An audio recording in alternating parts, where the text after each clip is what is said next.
So the core of the Tales series, really, being an RPG, it's got those elements, but it's always very much been the battle system. So I'm going to jump right into a battle here and kind of show you what we're looking at. And I'm this guy right here in the white, and the person with the arrow above their head is my target. And the way that the battle system works in these games is that they become the center of your circle. So you move towards them, you move away from them, and you can circle back and forth, but you're always moving around them. And I'm switching my target. You can freely switch to whoever you want whenever you want to, including on the fly. What this is melee system. This number down here, this is your CC. This is your chain numbers. That's what's going to get you your attacks. As you continue to go, you're going to have access to higher and higher attacks. And those numbers that rises up constantly, and then it goes down as you use the attack. So it's important to get a balance between fighting and actually guarding and retreating, because that's how you're going to get those points back. So I'm going to jump into another fight here, and I can kind of show off some of my arts. What have traditionally been called arts in the other Tales games, in this game are beta arts, whereas your standard melee are alpha arts. So what I was using before, these are just regular attacks. These are your alpha arts. And I can show off this system a little bit later. Beta arts, for at least this specific character, Asbel, they all involve his sword. So now that I've taken out my sword, I can do things like Phantasm Flash.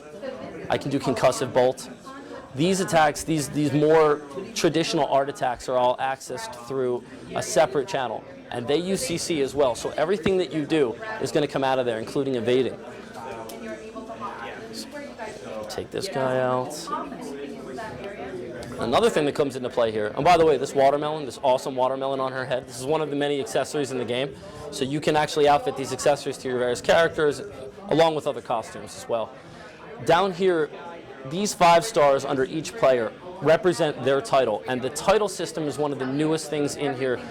And the title system has always been in Tales, but for this specific one, it really is going to how you're going to grow your character. This is going to determine where your character goes. So if you look at Asbel, he's got Frostbreaker Master on. That's an attack that I've used many, many times, and that's what's earned me this title. You get titles through walking around, you get titles through side events, you get titles through action. As he goes through here and he gains SP, which is essentially experience specific to your titles, SP will go up, and the first level will grant you Frostbreaker, accuracy plus 15. Then Acryas, attack plus 4, then Vitality. And these keep going. When you switch to another title, you retain those attributes. They're permanent. That's how you grow your character. Now, this is a lot. You see, everybody has a lot of titles here. You have an auto option that you can choose to just keep a title on until rank 5, and then the game will automatically select another title for you. If you don't want to micromanage your characters, that's a perfect way to do it. It'll give you a very broad growth for the character, as opposed to a very specific growth. For example, I use Sophie for healing. So I make sure that Sophie has the first aid titles on because it augments her healing abilities. Whereas with Pascal, I prefer an all-around approach to her, so she has a very wide range. Anything with a 5 is something I've leveled up to 5. I've never used this title. So it's a very interesting way of kind of, your characters are always growing, and you actually have a lot of control over where they grow to. Let's do another fight, and then we'll switch in and we'll check out the arts system. There we go. So you saw a bonus came up here. This is an actual little challenge saying defeat with a 5 art chain. So if I can actually defeat one of these enemies with a 5 art chain, I will get a bonus at the end of the match. It's not always that easy, because even if you manage to pull off the 5 art chain, that doesn't really necessarily mean that you'll defeat the enemy. So you actually have to be pretty specific about what it's asking you to do. And when you receive that bonus, the next match that you're in will actually have another challenge. So it's kind of almost like a way of chaining your experience and getting a chance to really up your levels that much faster.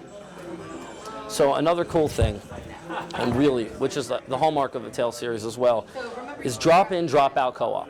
You've got up to 4 people can play this game at any time. In the middle of a battle, if your friend comes over and wants to plug in, they can take over any character you're not controlling. And I can personally switch to anyone I want. So if I go through my D-pad here, I'm going to choose anybody else. So I'm going to go down to Hubert, who's this guy with the blue hair, and I'm going to use his Mystic Art because I can. And these are the really special attacks that each individual person has. So right now, I'm manually controlling Hubert. And I can switch to anybody I want. If anybody else is playing with me, they can use anybody that I'm not controlling.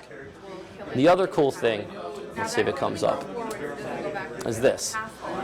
I don't use Hubert, at least on this file, I haven't used Hubert manually a lot.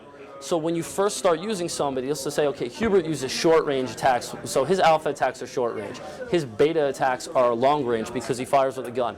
Every character has two distinct styles of playing, and they're very different. So you can't play one character like you play another one. So when you start going through, for the next 5 or 6 fights with any given character, it'll really give you a quick tutorial, quick walkthrough on the best strategies to use for that individual character. And it really would make all the difference. If you're used to playing a melee character and you take over a person who's very much concentrated on range, you're going to get killed really quickly, and it's not going to be a fun day for you.